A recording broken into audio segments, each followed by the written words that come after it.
በስመ አብ ወወልድ ወመንፈስ ቅዱስ አሐዱ አምላክ አሜን።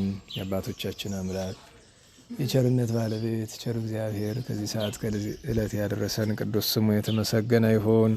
እንዴት ሰነበታችሁ? ቸሩ መድኃኔዓለም አምላካችን አምላክነቱ እንደሚገባ እመቤታችን ወላዲተ አምላክ ድንግል ማርያም፣ ቅዱስ መስቀል፣ ቅድስት ቤተ ክርስቲያን ያከበራቸው ቅዱሳን ሁሉ የተመሰገነ ይሁኑ።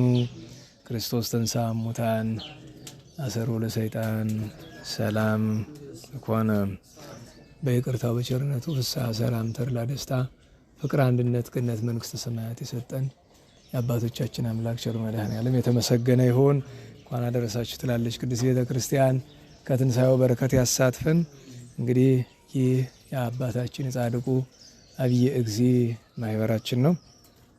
ያለፈው ወር ስንገናኝ ገና ወርሃ ጾም ነበረ።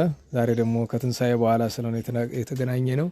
ያው ጥቂት ስለ ትንሣኤው ነገር እንነጋገርና የዕለቱን በዓላት የጻድቁ አብየ እግዚእን ተአምር እንመለከታለን። ዛሬ ለትምህርታችን ማንሻ የሚሆንን በቅዱስ ዳዊት መዝሙር 55 ቁጥር 11 ላይ ያለ ቃል ነው። እንደ መፈክር ሊመስል ይችላል፣ ግን መንፈሳዊ ቃል ስለሆነ መፈክር አይደለም። ኢይፈርህ አልፈራም ምንተ ይሬስየኒ ሰብ፣ ሰው ምን ያደርገኛል ብሎ ቅዱስ ዳዊት ስለ መቃብያን የተናገረውን ነገር እንይዛለን። መዝሙር 55 ቁጥር 11 ላይ እና አልፈራም። መቼስ እዚህ በፊት ስለ ፍርሃት የተነጋገርን ይመስለኛል ጥቂት።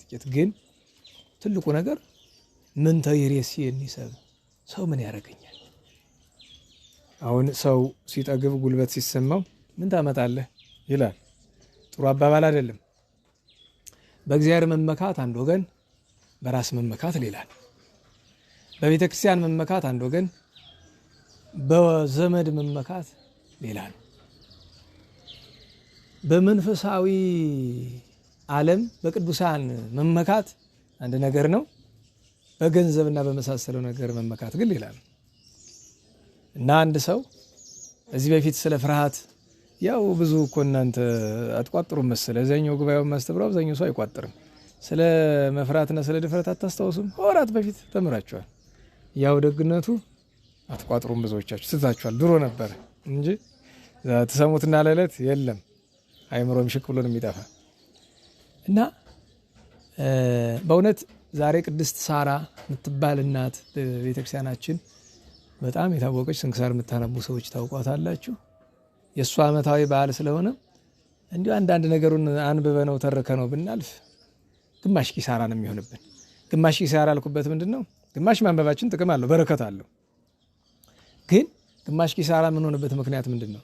ካልተጠቀምንበት። ማለት የተጻፈው ነገር ቅዱስ ጳውሎስ ሆናል ወኩሉ ዘተጽፈ ለተግሳጽ ዚአነ ተጽፈ። እያንዳንዱ ነገር እኮ እኛ ልንጠቀምበት ነው የተጻፈ፣ አንብበን ልናልፈው አይደለም። እና የዚህች እናት የአንዲት ሴት እድሜዋ ገና ብዙ ያልጠና በትዳር የምትኖር ህፃናት ልጆች ያሏት አንዲት ሴት እንዴት እንደዛ ማድረግ ቻለች ነው ጥያቄ። ለምንድነው ማለት እኛ ለምንድነው እንደዛ ማድረግ የማንችለው? አንድ ሁለተኛ ነገር ዛሬ ሌላ አንበሳ የበላው አንድ ጻድቅ አባት አለ። በአንበሳ ተበልቶ የሞተ አባ በብኑዳ የሚባል ጻድቅ። ከአባ በብኑዳ ይልቅ የምታወቁ አቡነ ኪሮስን ነው። ልጃቸውን ደቀ መዝሙራቸውን ነው የምናውቅ። እሳቸውንም እናነሳለን። እንደገና ዛሬ ከኢትዮጵያውያን ቅዱሳን ደግሞ አቡነ ገብረ ማርያም የሚባሉ ገዳመ ለሆኝ ትግራይ አሉ። አንዲት ታሪክ ብቻ ነው የምነግራቸው፣ የሚያስገርም ማለት ለማናችንም ተግሳጽ የሚሆን ነገር ነው። ስለ አድሎ እነዚህ ሶስቱ ናቸው ዋና። ዛሬ ደግሞ ቅዱስ መርቆሬዎስ ወርሃዊ መታሰቢያው ነው። አቡነ አብየ እግዚእ የማህበራችን መሰረት ናቸው እና ከሁሉ የሚቀድም ግን የጌታችን ትንሣኤ ነው። አሁን የጌታ ትንሣኤ መጽሐፍ እንደሚል ጌታ የተነሳ የእኛን ትንሣኤ ለማስረዳት ነው። አሁን እኛ ትንሣኤ ያለን ወይ? ሁልጊዜ አምናም ብያቸዋለሁ። የትንሣኤ ቀን በትክክል የትንሣኤውን ብርሃን ለመቀበል የተገባ ስንት ሰው ይኖር ይሆን? ቤተክርስቲያኑ ሞልቶ በየአድባራቱ ሄዶ ሁሉም አድባራት በተለይ በከተማ ይሞላል አለ ሰው። ስንቶቻችን የትንሣኤውን በረከት አግኝተናል? ስንቶቻችን? እዚህ ያለች ማህበረተኛችን አባል እንዲያውም እዚህ የትንሣኤ ደግሶ የለ ለካህናቱ ስንት ሰዓት ነው የሚታረድ አለች። በመጀመሪያ ደረጃ በዚህ ሰዓት ነው የሚታረድ፣ በዚህ ሰዓት የሚታረድ እንተወውና እሱን የትንሣኤ ቀን ስለ እርድ እንዴት ወርስ ይሆናል መጀመሪያ ነገር። ምክንያቱም ቅዱስ ጳውሎስ ፋሲካችን ክርስቶስ ነው፣ ፋሲካችን ክርስቶስ ተሰውቶልናል ብሏል። የዚያን ቀን ሊያሳስበን የሚገባ በጋአ ፋሲካው አማናዊ ፋሲካ አማናዊ መስዋዕት መድኃኒታችን ኢየሱስ ክርስቶስ የተሰዋ እኛ እንድንቀበለው ነው። የትንሣኤ ቀን ስጋውን ደሙን ካልተቀበልንም ከአቅም በላይ በሆነ ምክንያት ሊያጋጥም ይችላል። ግን እየቻለ ሰው ማድረግ እየቻለ ብዙ ሰው አልችልም የሚለው ምንድን ነው? ኧረ እኔ ይከብደኛል እፈራለሁ ስጋው ደሙን ላይ መቀበል ያለ ኦሮ ዳገባን እና ምን ትሆን ወደፊት አንድ ቀን ወደፊት ምን ዋስትና አለ? ወደፊት የሚባል እኮ የለም። ወደፊት ለእግዚአብሔር ብቻ እኮ ነው ያለ። ለሰው እኮ ወደፊት የሚባል የለውም። የኛ ወደፊት መቼ ናት? ዛሬ ናት።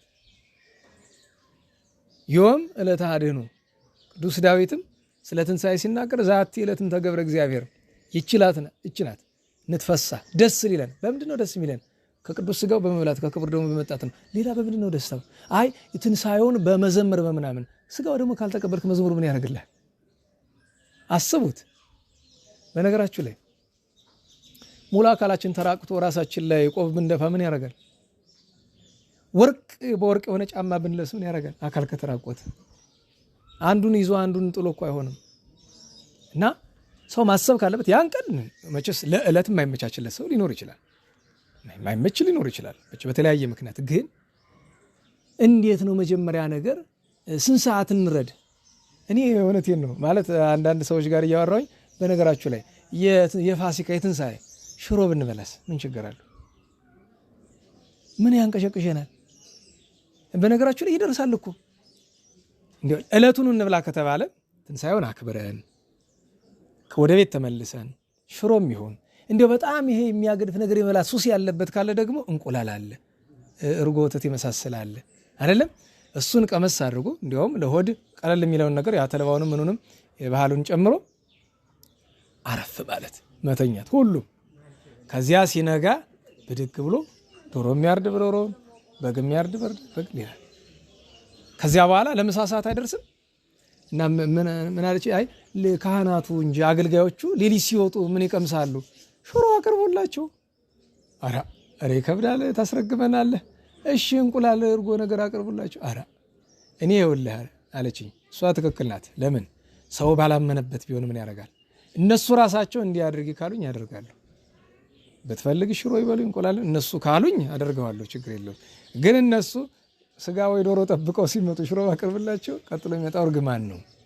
በእርግጥ እንዲህ ያለው እርግማን ፋይዳ የለውም፣ ቁም ነገር የለውም። በነገራችሁ ላይ ሰኔ ስራ ስለጠበቅኩ ቢረግመኝ ምን ቁም ነገር አለ? በመጀመሪያ ደረጃ ሁልጊዜም ምላት አለቃላለች አይደለም? እርግማንን ሳይሆን ክፉ ስራን ፍራ። የሚያስረግመው ስራው ነው የሚጎዳ እንጂ እርግማኑ አይደለም። በነገራችሁ ላይ ምክንያቱም በአዲስ ኪዳን አባቶቻችን ምን ብለዋል? ቅዱስ ጳውሎስ ምን አለ? ደሃሩ ወኢትርግሙ፣ መርቁ እንጂ አትርገሙ ተብለናል። የሚያስፈራ ምንም አይነት እርግማን የለም። ምክንያቱም ባይረግመኝም ሰውየው ስራው ሳይጎዳኝ የሰራሁት ክፉ ሰርቼ ከሆነ የሰራሁት ክፉ ስራ ሳይጎዳኝ አይቀርም።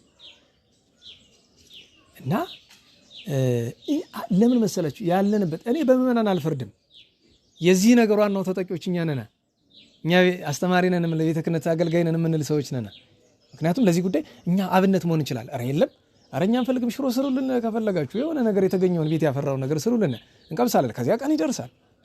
በዚያ ላይ የእውነት ስለማንጾም ነው እንጂ የእውነት ጾሞ የከረመ ሰው ሆዱ ጥሉላት ይቀበላል? አይቀበልም። ማን ነግራችሁ? አብይ ጾምን እንደተጻፈው የጾመ ሰው ማለት ነው። እናንተ አታውቁትም? ደርሶባችሁ በደህናው ዘመን እዚህ ያለውን ጨጓራ ጤነኛ ሰው አለ መካከላችን? የለም እኮ አይደል? በቃ ለምን አንድ ወቅት ላይ ምን አላት እንደ ስራቷ ሞክረናት ይሆናል። ያን ጊዜ ተልጣለች። እና በትክክል ብንጾም አልኳችሁ፣ በትክክል የጾመ ሰው የትንሣኤ ቀን ሆዱ አይደለም ስጋ አልኳችሁ፣ ሌላውንም ነገር አይቀበልም። እኔ ከአባቶቻችን የተማርኩት ምንድን የሚያደርጉ ትንሣኤ ቀን ይቀድሳሉ፣ ያስቀድሳሉ፣ ይቀበላሉ አይደለም። ከዚያ ሲወጡ አፍ መሻር ያለች እንደ ስንበት ቂጣ እንደዚህ አይነት ያችን ቁራሽ አለቅ፣ ሌላ ምግብ የለም። በዚያው ላይ አይጨምሩበትም። በቃ በቂ ነው። የሚገርመው ነገር በነገራችሁ ላይ እኔም ገጥሞኛል። ለምሳሌ አሁን በጣም ነው የሚደክም አይደል? የማክፈሉ ምኑ ድካሙ እስከመቼ ነች መሰላችሁ? እስከ ቁርባን ሰዓት ድረስ። ልክ ስጋው ደግሞ ስንቀበል ሙሉ ኃይል ይመጣል።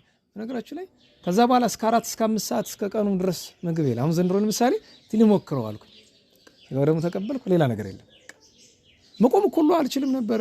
ቅዳሴ ሰዓት ላይ ሁሉ መቆም አቅቶ ይላል። ልክ ስጋው ደግሞ ሲመጣ ተቀበልኩ። ቀጥ ከዛ እስከ 4 ሰዓት ነው እስከ 5 ሰዓት ተኩል አካባቢ ምንም ነገር የለም። እህል የለም፣ ምን የለም፣ ውሃም እንኳን የለም። ለምን? የኃይለ መንፈስ ቅዱስ ሲመጣ እንዴ ከዚያ በላይ ምን አለ? እና እኛ አንዳንድ ጊዜ ምክንያቱም የሚያጨቃጭቀን ወትሮ ሆኖ በዚህ ሰዓት ይታረዳል ብለው አንዱ የሆነ ቅሬታ ያነሳል። ግን በዚሁ ከተነሳ ላይ ቀር ስንት ሰዓት ነው የሚታረድ ብሎ የሚጠይቅ ሰው ካለ በመጀመሪያ ደረጃ በዚህ ሰዓት ረዱ አትረዱ የሚል መጽሐፍ አለ። አንዳንድ ሰው የለም ብሎ ያስተምራል አለ። ግን የሚያስማማን አንድ ክርስቲያን ቃለ እግዚአብሔር እየተነገረ ማይሌት ተቆሞ ቅዳሴ እየተቀደሰ በጎን ሌላ ስራ መስራት ይችላል? ወንጀል ነው። አለቀ። ስለዚህ ሌላ ምንም አይነት ጥቅስ ውስጥ ሳንገባ ሳንከራከር ከቅዳሴ ውጭ አለቀ በቃ። እቱ ከተባለ በኋላ ለምሳሌ እኛ እዚህ ለነዳያን የምናዘጋጀው አለ አይደል? ቀላል እንዳይመስላችሁ 3 በሬ ነው። ያን ማዘጋጀት ቀላል አይደለም። ግን ከቅዳሴ በኋላ እስከ 12 ሰዓት ድረስ ይደርሳል። 12 ሰዓት ላይ እነዛ ለሚወስድ ሰው መጥቶ ይወስዳል። ምክንያቱም ሌላ ጥቅስ ውስጥ ሳንገባ ማህሌት ተቆሞ ስብሐተ እግዚአብሔር እየተደረሰ ቅዳሴ እየተቀደሰ በጎን አንድ ክርስቲያን እንዴት ሌላ ስራ ሊሰራ ይቻላል? እንዴት ብሎ ያቺ ታዲያ ሌሊት የምትቀመሰው መቼ ተሰራ? በጊዜ ቅድም ያልኩትን ነገር እንጎላሉን ምኑኑ መግደፍ ከፈለገ ካልሆነ እንዴ እና ብዙ ጊዜ የሚያሳዝነው ይመስላችሁ ሊቀ ሊቃውንት ዝራ ባሉበት እግዚአብሔር ደህና ያርጋቸው በኢየሩሳሌም አካባቢ ነው ያሉትና አንድ ቀን እዚህ ኅዳር ሚካኤል ታውቁ የለ ይሄ ኅዳር 14 ነው የሚገባ 15 ሚሊዮን ለመጀመሪያ ጊዜ የተናገሩ ጊዜ እማረሰው ሰው እኮ መብላት መብቱ ነው ከፈለገ። በወቅቱ ተማረ የሚባለው ሰው ነው የተበሳጨ ምመኑ አይደለም። እና ሰውጣ ስም አልጠራም። አንዱም ሞተዋል። ይኸው እንግዲህ አፈር ተጭኗቸዋል። ነፍሳቸውን ይማር። ሌሎችም አሉ እነዚህ መርጌቶች ምናምን ይሉ እሱ አይከለክሉንም እንበላለን። እሰው ፊት እንበላለን። ኅዳር 14 እንበላለን። እሱ አይከለክል። አቤት መድኃኔዓለም! አያችሁ የሰው አይደለም ክርስትናችን ሰውነታችን ምን ያህል እንደሞተ መገለጫው ነው። እኔ መብላት ካማረኝ አደባባይ ምን አጨቃጨቀኝ? ቤቴን ዘግቼ እበላለሁ እኮ ምን አጨቃጨቀኝ? እንደው አንድ ቀን ትርፍ ቀን ጾሙ ብሎ ማለት ወንጀል እኮ አይደለም። አልፈልግም በቃ አልፈልግም ማለት እኮ ነው። አልፈልግም ሄዶ ቤቱ መብላት ነው። እንበላለን። እሱ አይከለክሉንም። አይጣሉ እና ክርስትናችን ከሆድ ከዘፈን የዘልላሉንም በዓል ደረሰ በመዝሙር ሰበብ ዘፈን ነው። እኔ መዝሙር አልለውም የማህሌቱን ካልሆነ በቀር የውጪ የዝሙር ወጣቱ የሚያደርገውን ነገር ከባድ ነው። ተክሊልም ተደረገ በአጋጣሚው ስጋዊ ፈቃዳችን መወጣት ነው። በዓል ሲደርስ የስጋው ነገር የሚያስጨንቀን ምንድነው? በነገራችሁ ላይ ስጋ ለመብላት ለምን ፋሲካ ይጠበቃል? በማግስቱ ማይዶትን የማይበላ 3ኛው 4ኛው ቀን እኮ አለ 50 ቀን አለ እኮ። ያን ቀን ምንድነው ከስጋ ጋር የሚያገናኘው? አትብሉ በዛ ቀን ስጋ እያልኩ አይደለም፣ አንብላ እያልኩ አይደለም። በዛ ቀን ግን ከስጋ ጋር የሚያገናኘው ምን አለ? ተፈጥሯዊስ ነገር ሃይማኖታዊስ ነገር ምን አለ? ምንም ነገር የለም። ምን ያህል ከምግብ ምክንያቱም ሃይማኖታችንን ባለዚህ ፊት አስተውሳላችሁ አባቶቻችን ሃይማኖቱ እንዳይጠፋ ወደ ባህል አወረዱት። ስርዓቱ እንዳይጠፋ አስተማሪ ስለሚጠፋ ብሎ ግን ባህል ላይ መቀመጡ ደግሞ ጉዳት አመጣ። ለምን? ተቆጣጣሪ ጠፋ። ከዛ አሁን እምነታችን ምን ሆነ? በቃ ባህል ሆነና ባህል መሆኑ ባልከፋ ግን መብላት መጠጣት መዝፈን እሱ ሆነ በቃ። እኔ በጣም በነገራችን ላይ የትንሣኤ ስንወጣ እናቀብል በጣም ብዙ ነው የጠበቅነው። የነበራችሁ ካላችሁ ቶሎ ነው ያለቀ። ብዙ ቆራቢ አልነበር። አስቡት በአመት በአንድ ቀን እንደው እንደ ህልም ተጠብቃ በምትደርሰው በትንሣኤ ቀን ማለት ነው። እና የጌታ ትንሣኤ መብልና መጠጥ አይደለም። ባጭር ይሄ ይዘጋዋል። የጌታችን አትብሎ የዚያን ቀን አይደለም፣ ግን የጌታችን ትንሣኤ መብልና መጠጥ አይደለም። የዘላለም ህይወትን የምናስብበት እንዲህ ያን ቀን ስለ ክርስቶስ ትንሣኤ ማሰብተን ወደ ሆዱ ምን ያሮጠናል? እና ችግር ነው በእውነቱ። እንግዲህ ቸሩ መድኃኔዓለም ደህናውን ጊዜ ያምጣል። ልቦ አይምሮ ማስተዋል ይስጠን። ብርሃነ ትንሣኤውን የሚገለጥልን። ለምን የትንሣኤውን ብርሃን ለማግኘት አንድ ሰው በስንት ሰዓት ይታረዳል እያለ የተከራከረ እንዴት ብሎ ነው የትንሣኤው ብርሃን ለሱ የሚገለጥለት? ለኔ የሚገለጥልኝ እንዴት ብሎ ነው? እዛ ቁሜ ቤተ እግዚአብሔር ላይ ቁሜ ወጥቼ ስለምበላው ነገር እያሰብኩ እንዴት ብሎ ይሆናል? ቤተ መቅደስ ላይ ቁሜ ስለሆድ እያሰብኩ እንዴት ብሎ ይሆናል? እንደ ጥንት አባቶቻችን ተልባ እንደ ስርዓት እንደ ባህል የተቀመጠበት ምክንያት እኮ ሰው አልገባው። ተልባ ታውቃላችሁ ቅባትነት ስላለው አማካኝ ነው ለሁለት ነገር ማለት ስለስ ብቻ አይደለም ዓላማው። ጭልቃ ደግሞ የሚባል ታውቃላችሁ የሱፍ እሱ ለምንድን ነው የተፈለገ? አንድ ቅባትነት አለው ሰውነት ይረዳል ተጎድቶ ቅባት አጥቶ። በእርግጥ የኛ ሰውነት ቅባት አጥቶ አልከረመም። ስጋ ባንበላም ስጋ የሚተኩ ነገሮች ስንበላና ምን ከርሞ ይታወቃል። እና መድኃኔዓለም ክርስቶስ በቸርነቱ ይማረን። ለሁሉም ወደ ርዕሳችን እንመጣለን። ከቅድስት ሳራ እናታችን እንጀምርና አባ በብኑዳን አቡነ ገብረ ማርያምን አቡነ አብየ ጊዜ ቅዱስ መርቆሬዎስን ባጭር እንመለከታለን። የመጀመሪያው እናታችን ቅድስት ሳራ ናት። አንጾኪያ የሚባል አለ። ዛሬ የደቡባዊ ቱርክ ላይ ነው ያለ። አንታኪያ ይሉታል። ድሮ የሶሪያ ግዛት ነው። ኋላ ኦቶማን ቱርኮች በጉልበት ይዘውት በዛው ቀርቷል። ባለፈው መሬት መንቀጥቀጥ ተነስቶ የጥንት ስንት የክርስቲያን ቅርስ ወድቧል። እንድታውቁት እኛ የጋራ ስማችን ምንድነው? ክርስቲያን ነው አይደል? ለመጀመሪያ ጊዜ ክርስቲያን የሚል ስም የወጣ በአንጾኪያ በግብረ ሐዋርያት ምዕራፍ 11 ላይ ብትመለከቱት የመጀመሪያ ጊዜ። ምክንያቱም ጌታችንን ይከተሉ የነበሩ ሐዋርያትና ሐዋርያት ያጠመቋቸው ምእመናን ስማቸው ምእመናን ወይም አርድእት ደቀ መዛሙርት ነው ስማቸው። ክርስቲያን የሚለው ስም ለመጀመሪያ ጊዜ ወጣ በአንጾኪያ ነው። ክርስቲያን ክርስቶሳዊ፣ ክርስቶስ ያደረበት ክርስቶስን የሚመስል ማለት ነው። እና በአንጾኪያ ዲዮቅልጥያኖስ የሚባል አውሬ ነበር አይደል? ክርስቲያኖችን ይጨፈጭፍ ነበረ። በዛ ዘመን በወጣትነቷ ትዳር ውስጥ ገብታ ስቅራጥስ የሚባል ክርስቲያን ነው ያገባች። ክርስቲያና ገብታ እየኖረች እያለች ዲዮቅልጥያኖስ ሲክድና አዋጅ ታውጆ ክርስቲያኖች ሲታረዱ ባሏ ፈራ። ቅድም ርዕስ ብያቸዋለሁ። አልፈራም ነው ፈራ። ከዛ ለአጵሎን መስዋዕት አቅርቡ ለጣዖት ሰው ሲባል ሂዶ ሰዋ። እሷም ቢብላ ቀረች። ከዛ ከቤት መጥቶ ተነጋገሩ። ለምን ክርስቶስን ካድከዋለች? እኔ አልካድኩትም፣ በልቤ አመልከዋለሁ፣ በአደባባይ ግን ላመልከው አልችልም። ለምን? ሕይወቴን አጣለሁ አላት። እንድታውቁት የሚያስፈልገው ነገር በአፍ ክዶ በልብ ማመን የሚባል የለም፣ ወይም በልብ ክዶ በአፍ ማመን የሚባልም የለም። ቅዱስ ጳውሎስ ነግሮናል። በልብ ማመን በአፍ መስከር ሁለቱም ግዴታ ናቸው። በአፍ መስከር ቢያቅተን እንኳን እንሸሻለን። ሽሽትም አንድ ነገር ነው አይደል? በአፋችን ምንናገርበት ቦታ ሞት የሚያመጣብን ከሆነ ለጣዖት ከመሰዋት አይ ያንተን እናመልክላለን ብሎ ቃል ከተናገረ ግን ክዷል። አንድ ሰው ለምሳሌ ዝም ሊል ይችላል። ክርስቶስን ካደው ዝም፣ ለጣዖት አምልክ ዝም መልስ ነው ራሱ። ያው እምቢ ማለቱ ነው። እንደዛ ሊል ይችላል። ምሳሌ አቃል አውጥቶ ግን አይ አረ ጣዖት አመልክላለሁ ችግር የለውም በቤቴ በልቤ እግዚአብሔርን አመልከዋለሁ አይቻልም። እንዲህ ያደረገች ስትኖር ልጆች ወለደች፣ 2 ልጆች። በአንጾኪያ በሶሪያ ግዛት ሕፃናቱን ለማስጠመቅ ብላ ያልዞረችበት ስፍራ የለም።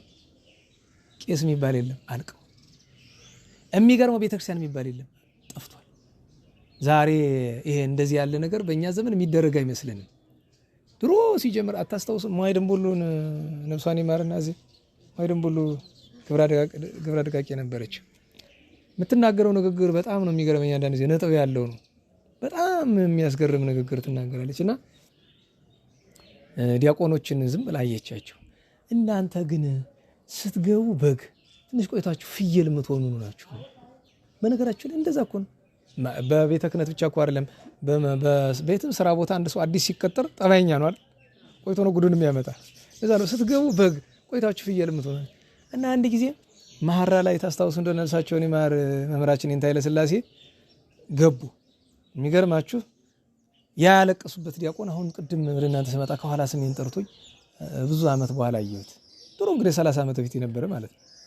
እና ምርፋቅ እያስተናገደ በየመካከሉ ያጨበጭባል፣ እስክርስታ ይወርዳል። እንግዲህ አስቡት፣ መሐራ ቤት ይዘፍናል። እንባቸውን ጠብጠብ አድርገው አልቅሰው ወጡ። ከዚያች ጊዜ በኋላ የንታ መሐራ ቤት የሚባል መታወቁ።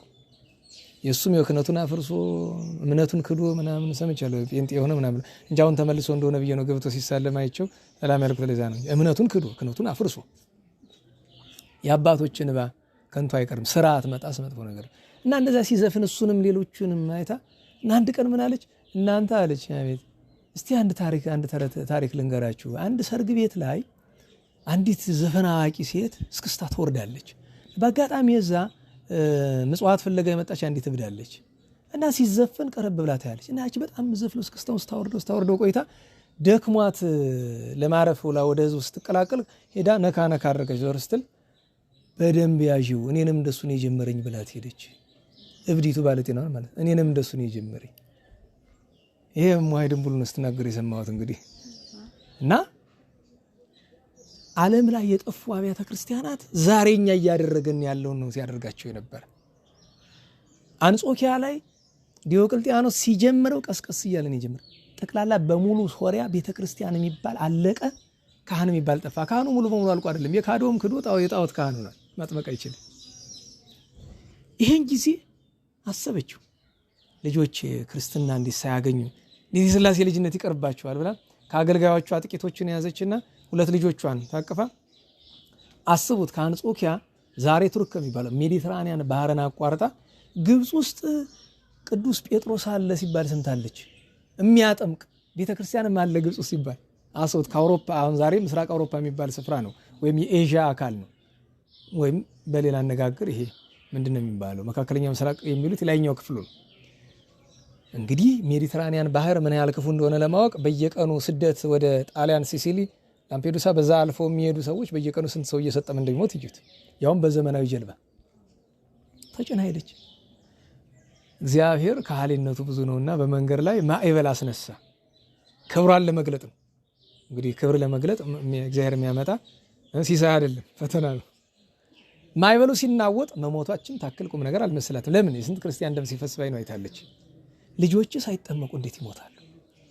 ስለዚህ ከዚያ አይ እንደዚህማ ሊሆን አይችልም።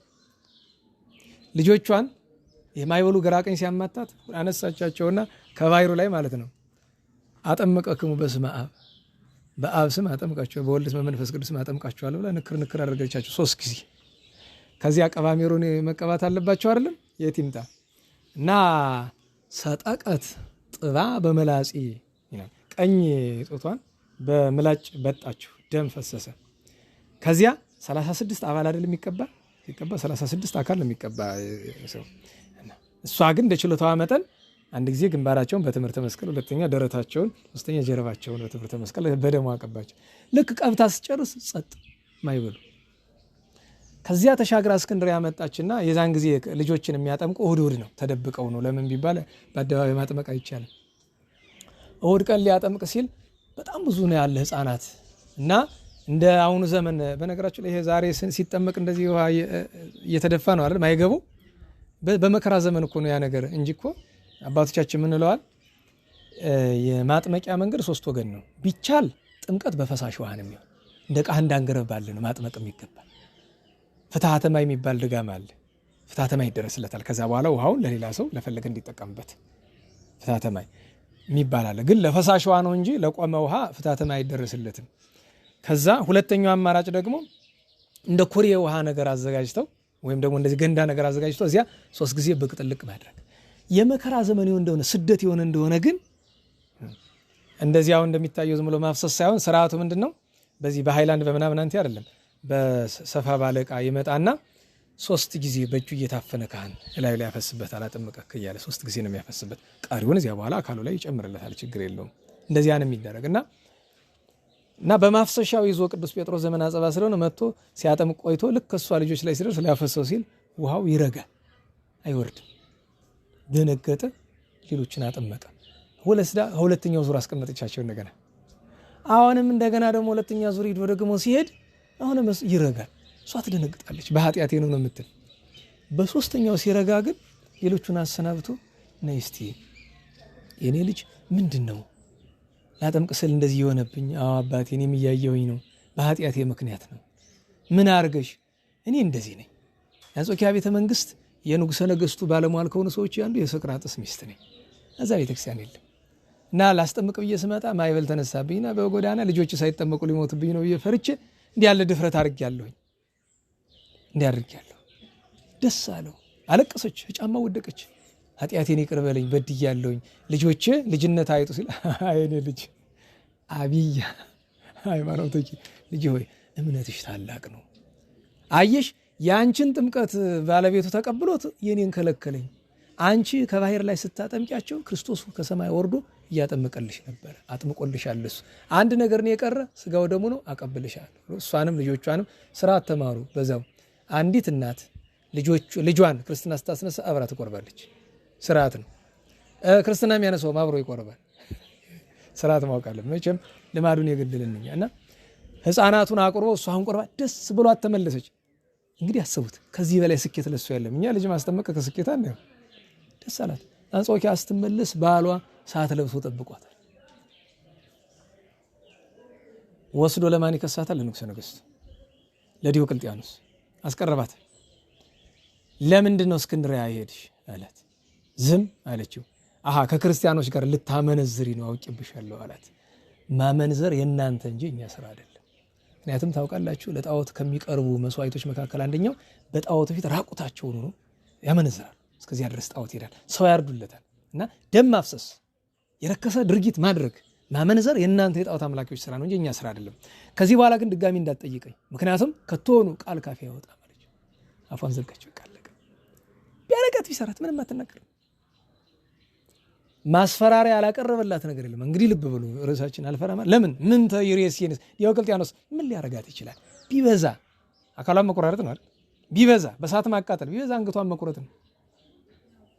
እኔ የቀድሞ ክርስቲያኖችና የዛሬ ክርስቲያኖች ልዩነታችን ክርስትና ምን እንደሆነ የመረዳት ያለ መረዳት ነው እንጂ እነሱ ብረት አይደሉም እኮ ከኮንክሪት እኮ አይደለም የተሰሩ። እነሱ ሰው ናቸው እንደኛ፣ ስጋ ደም ያላቸው ሰው ናቸው እንደኛ። ልዩነቱ ምንድን ነው?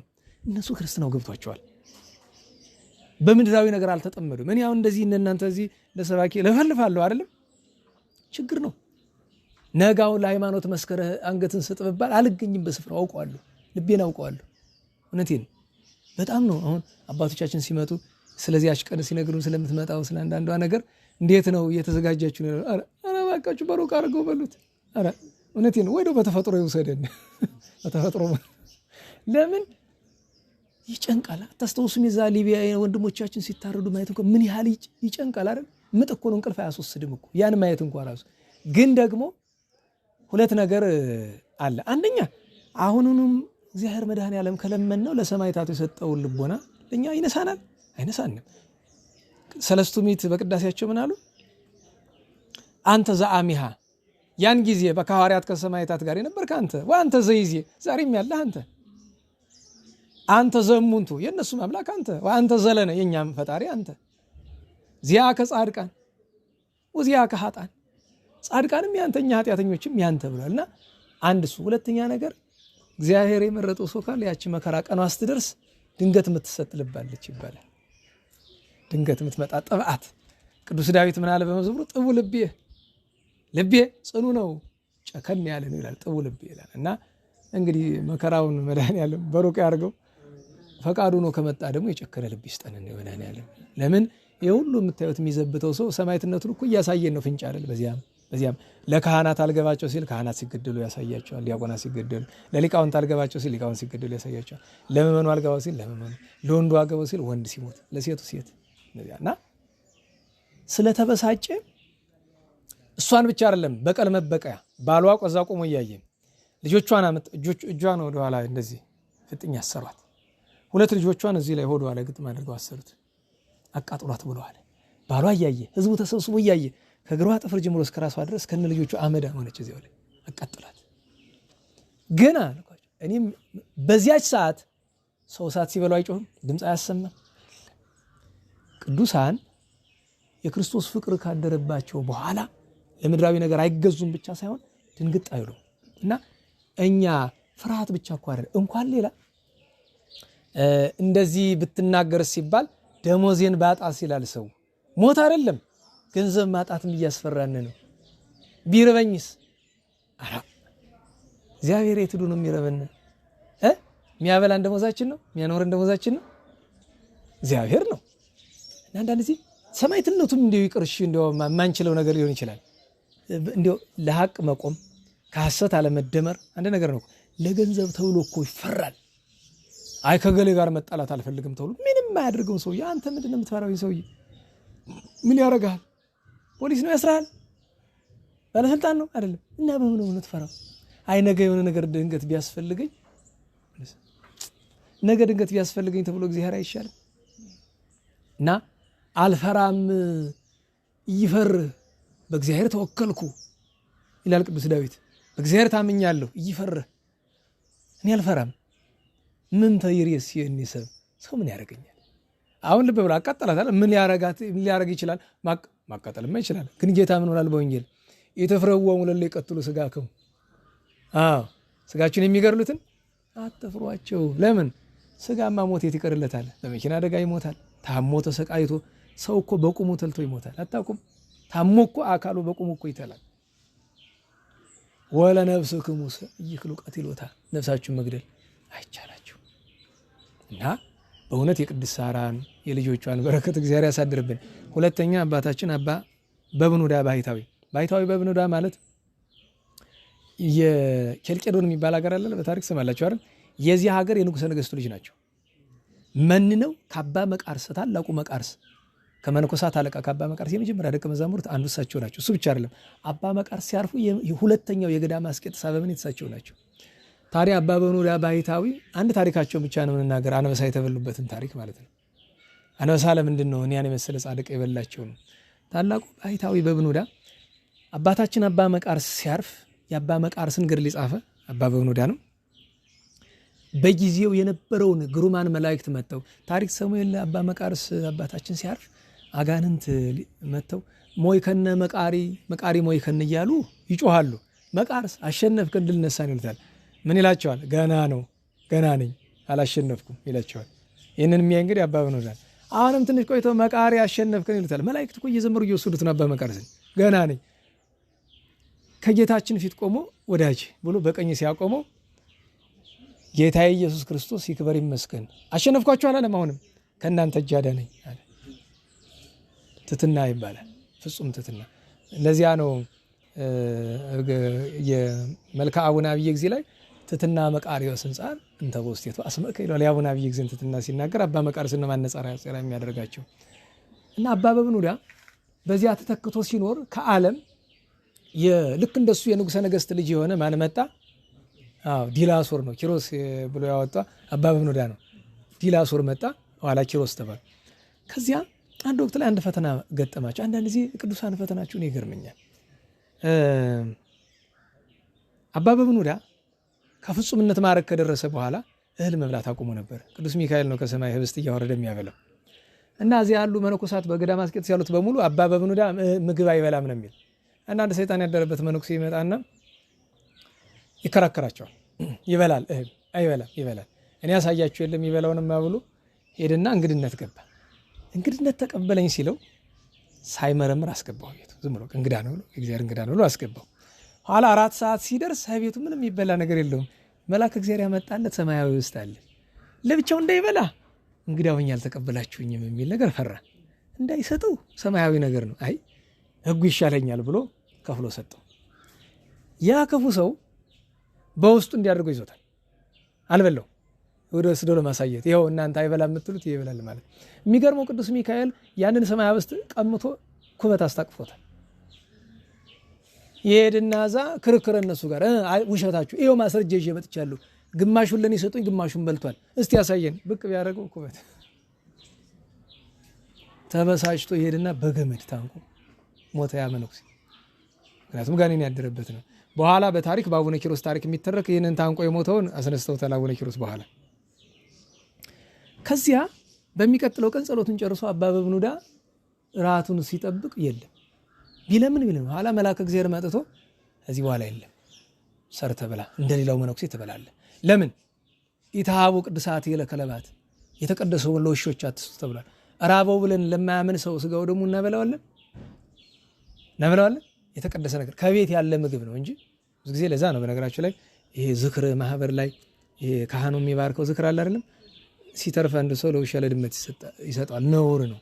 እንኳን ሌላ ታውቃላችሁ እንዴ አምነን በጻድቁ ተማጽነናል ብለው ካገቡ ሊሰጣቸው ይችላል። እነዚህ አህዛብ ጎረቤት አለው አይደል? በእምነት የማይመስልም በጻድቃን ተማጽነናል ካላሉ በቀር አይሰጥም። ያ ራሱ ያ የተባረከ ነገር ነው፣ አይሰጥም። ምክንያቱም እናት ከራባቸው ማብላት አይገባም፣ ይገባል ሌላውን ምግብ መስጠት እና ሕግ ጥሰሃል፣ ለአንተ የተሰጠህን ነገር ለማይገባው ሰው ሰጥተሃል። በዚያ ሰበብ ደግሞ ያ ሰው ታንቆሙቷል። ከዚህ በኋላ ይሄ የለም ብሎ ይለዋል። ኋላ ከዚያ እያይዞ ምን ብሎ ይነግረዋል? ግን ቅጣትህ በዚያ አያበቃም፣ አንበሳ ይበላሃል አለ። አይ እሱስ መልካም ግን አለ ካልቀረ ቃል ኪዳን ስጠኝ፣ በስሜ የሚማጸኑትን ከአንበሳ አፍ ከብሉይ ዳንኤል አለ አይደል? ከሐዲስ የዛን ጊዜ ገብረ መንፈስ ቅዱስ ገና አልተወለዱ። እሳቸውም ቃል ኪዳን አላቸው። አምላከ ገብረ መንፈስ ቅዱስ ሲባል አንበሳ ነብር ይፈራል። ያን ጊዜ ገና ናቸው። አቡነ ገብረ መንፈስ ቅዱስ ሳይወለዱ 400 ዓመት በፊት የተደረገ ነገር ነው የምነግራቸው። ብለዋሉ የእግዚአብሔር መልአክ ጌታችን ተገልጾ ቃል ኪዳን ሰጥቻለሁ። አምላከ በብኑዳ ሲሉኝ ከአራዊት ከአናብስት አድንልሃለሁ፣ አንተ ግን በሱ ትበላለህ አላቸው። ከዚያ ጊዜ ጀምሮ እንደ ሌሎቹ ቅጠልም ሳርም እየሰበሰበ አቡነ ኪሮስ ያመጡላቸው ያችን ነው የሚመገቡ። አንድ ቀን ሄደው ርቀት ሄደው የት ይደርሳሉ? አንድ ከተማ። ከከተማ የንጉስ ዘመድ ሞቶ ጠቅላላ ሰርግ ይመስላል የሰው ብዛት። ያንን አይተው አይ የዚህ ዓለም ስርዓቷ እንደዚህ ነው እያሉ አቡነ ኪሮስ አደነቁ። ሰው ሲሞት እንደዚህ ነው የሚደረግ እያሉ መቼስ ሀብታም ሲሞት ታውቁት የለም። ቢመጡ በአቱ በደም ተለውሷል ጠቅላላ። ቢያዩ ጥቂት አካላቸው ተርፎ አንበሳው እዚያ አጠገበው ቁጭ ብሎ ጮሁ፣ አለቀሱ። ጌታዬ ያንተ ፍርድ ምንድን ነው? ከዚያ ሲበድሉ የኖሩት ሰዎችን እንዲህ ባማረ ጌጽህ ታስቀብራቸዋለህ? እዚህ ወዳጅህ እድሜ ዘመኑን ቤተ መንግስት ንቆ በዘመኑ ከቅዱሳን ወገን እሱን የሚበልጥ ማን አለ? እንዴት አደረገዋለህ ብለው ሱባኤ ይዘው አካላቸው አፈር እስከሚሆን ድረስ ከአፈር እስኪመሳሰል ኋላ ጌታችን መጥቶ አስነሳቸው። አይ በእኔ ፍርድ አትግባ፣ ግን የእሱ ፍላጎትም አለበት፣ የራሱ የወዳጄ በብኑዳ ፍላጎትም አለበት። ለቃል ኪዳን ተብሎ ነው። አንድም ቅጣት ነው፣ አንድም ቃል ኪዳን ለዚያ ነው ብሎ አለ።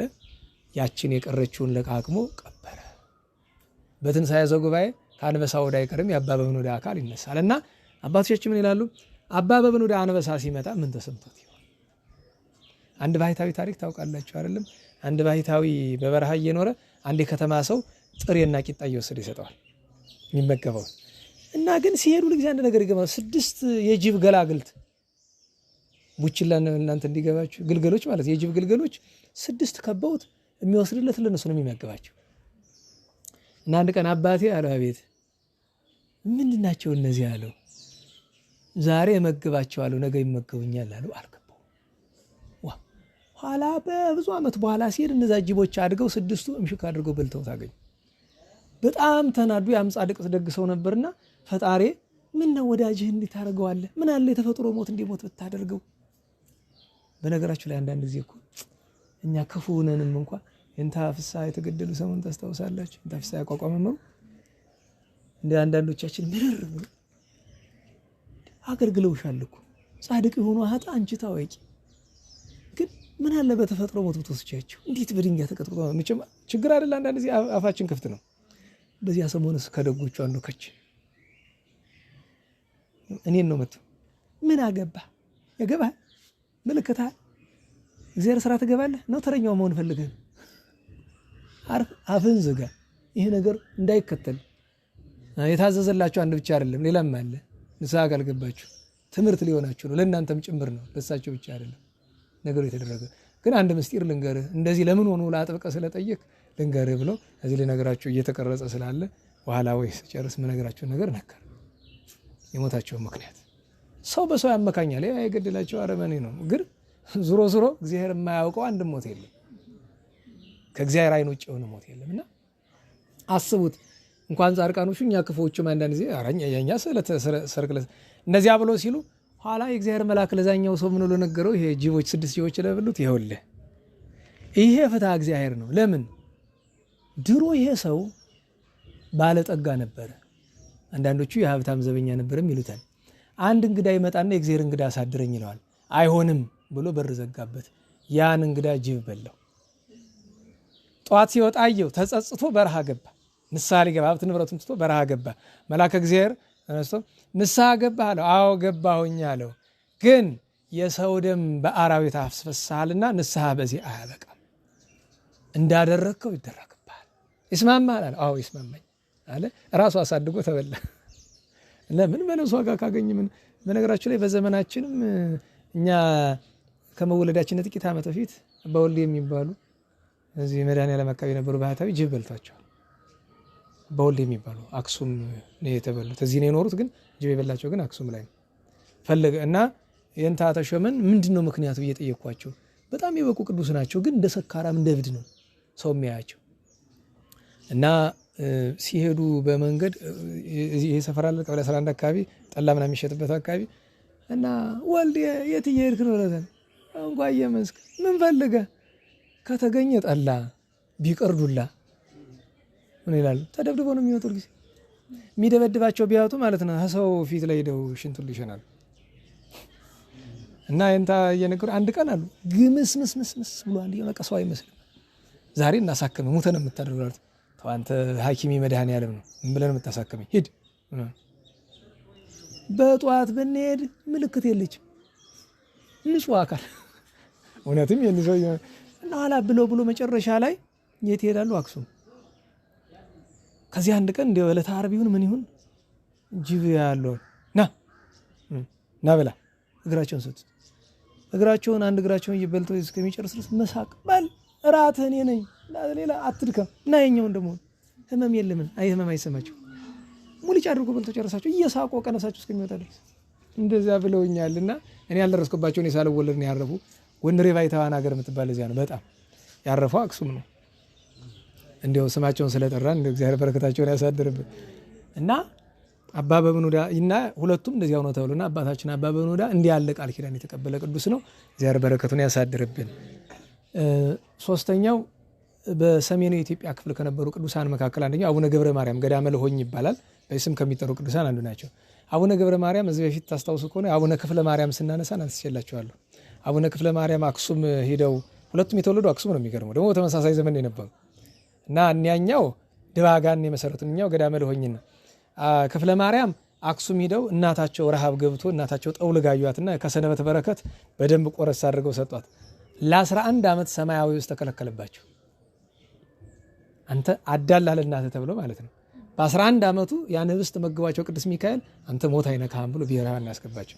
እኒ አቡነ ገብረ ማርያም ደግሞ በዚያው ዘመን ከበዓታቸው ወጥተው ወደ አክሱም ሲሄዱ አንድ ሀገር ያሉ ድርቅ የመታው አይ ብሎ አዝነው ማለፍ አሁንም ማለፍ የት ይደርሳሉ? የተወለዱበት ዘመዶቻቸው ያሉበት ስፍራ እዚህ ስማዘን ምን ነኝ ብለው ጸሎት አድርገው በለው ለቀቁ ዝናሙ።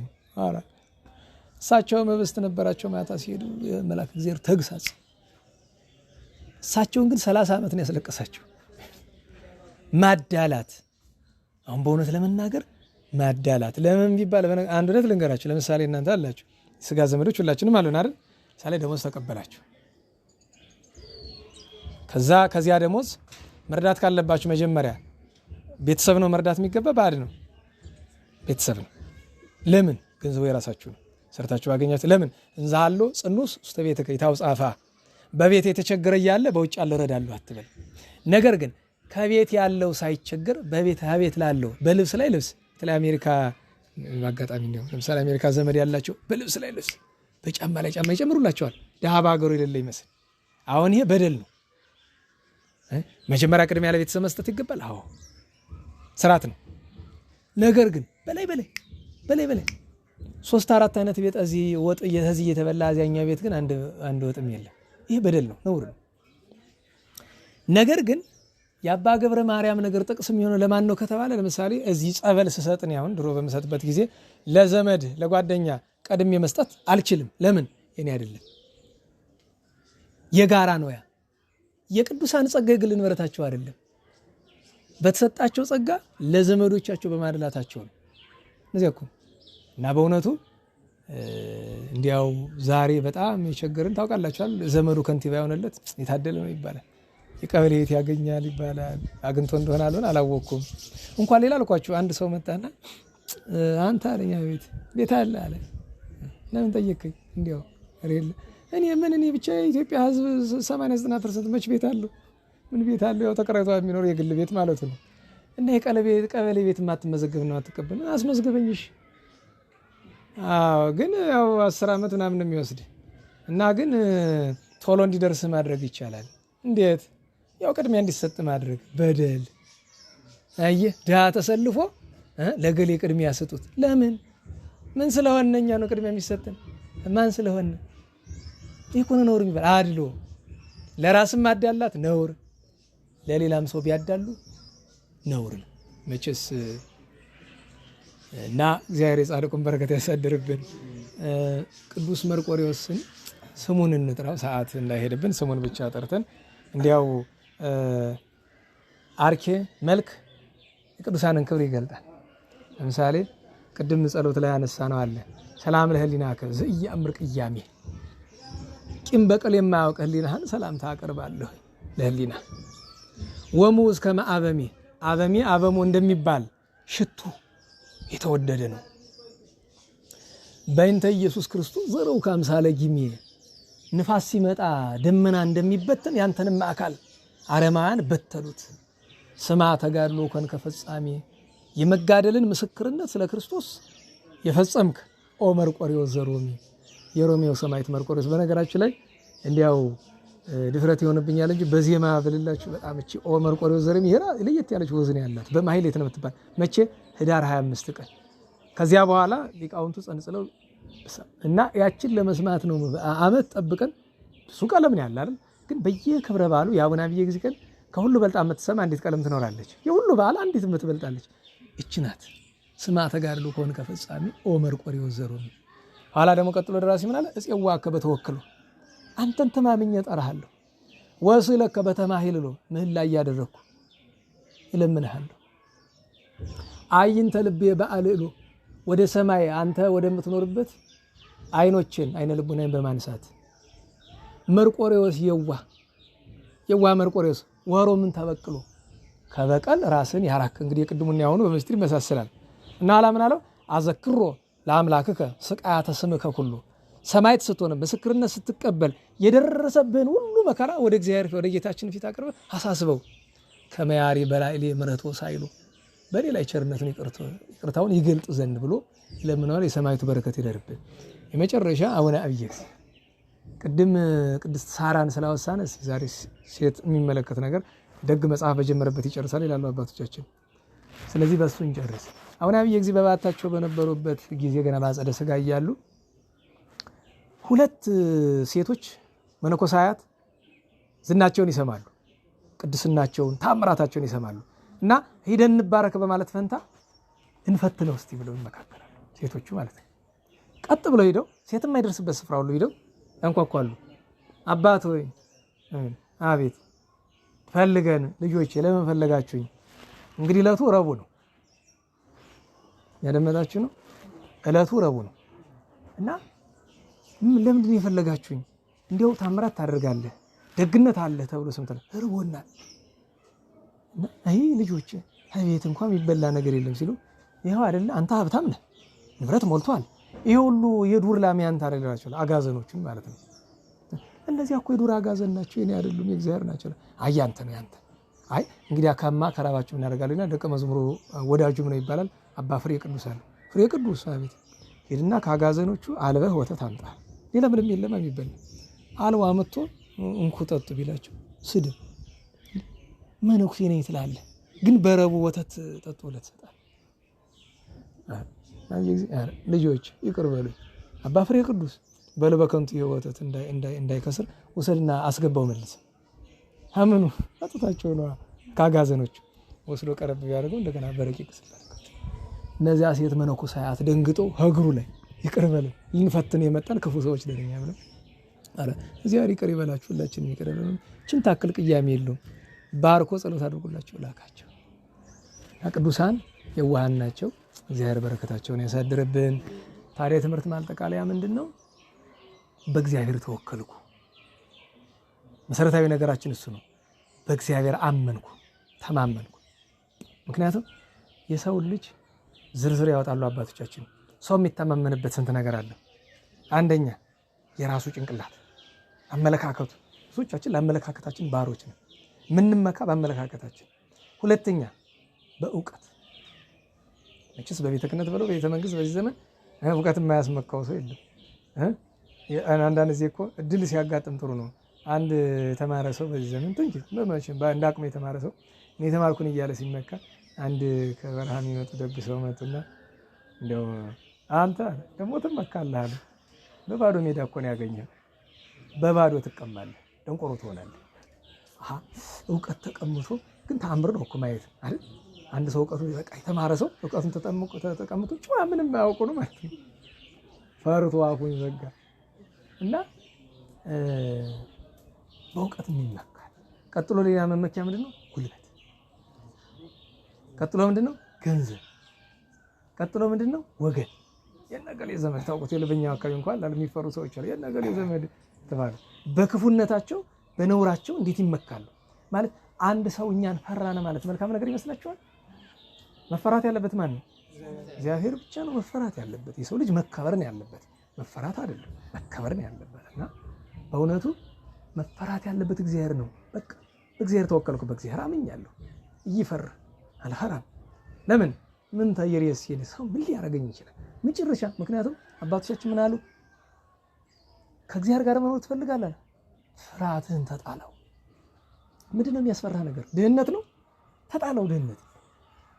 በቃ ማለት ድሃ መሆን ቀላል እንደሆነ ለራሳችን መንገር አንችልም። ድህነት ምን ያስጨንቃል? የዕለት ጉርስ ያመትልስ መድኃኒዓለም አይነሳ እንጂ ድህነት ምን ይጎዳል? ሰዎች ሰይፍ ነው መቼም የመጨረሻ ላይ ሁላችን የሚያስፈራ እሱንም ቢሆን እግዚአብሔር እንዲያስችል መለመን እና በእውነቱ እግዚአብሔርን የሚፈራ ምድራዊ ነገርን የማይፈራ ልቦና መድኃኒዓለም ይስጠን። በእግዚአብሔር ተወከልኩ ነውና በእርሱ የሚተማመን ልቦና በቸርነቱ ይስጠን። ስማቸውን ከጠራናቸው ካልጠራናቸው ቅዱሳን ሁሉ ጸጋ በረከት ቸሩ መድኃኒዓለም ያሳድርብን። ስብሐት ለእግዚአብሔር ልዑል ወለወላዲቱ ድንግል ወለመስቀሉ ክቡር ዘወሳይል አሜን።